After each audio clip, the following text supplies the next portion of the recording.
Hello everyone, so আজ হলো আমাদের শিবিকে ভ্যাকসিনেশন দেওয়ার জন্য যাওয়া হচ্ছে 4 মান্থের ভ্যাকসিনেশনটা। তো আমি দিদি আর মা চলে গেলাম। তো একটু টিপি টিপি বৃষ্টি পড়ছিল, তার জন্য ওর মাথায় রুমালটা দিয়েছি। দেখো কি কিউট লাগছে না।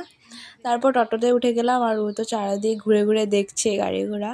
রাস্তায় বের হলে একদম খুশি, চুপচাপ হয়ে সব দেখতে থাকবে। তারপর নিয়ে আসলাম হসপিটালে।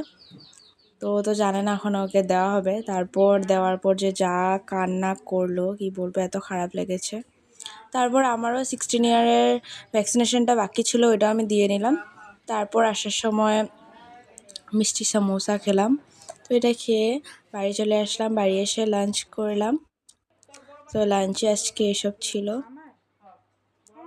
তারপর লাঞ্চ করার পর আমার তো কম্পিউটার ক্লাস আছে, তারপর ওখানেও যেতে হবে। ব্যথাটা এখনও উঠেনি আমার ব্যথাটা রাত্রে উঠেছে। রাত্রে এসবের ব্যথা ওঠে, তো তখনও বুঝতে পারছিলাম না, তার জন্য চলে গিয়েছি। তারপর এসে দেখি পাপাও সিঙ্গারা এনেছে। তারপর আবার সিঙ্গারা খেলাম। তারপর রাত্রে ডিনারে ছিল লুচি। সো আজকের জন্য এতটুকু। নেক্সট ভিডিওতে দেখা হবে। আজকের জন্য টাটা।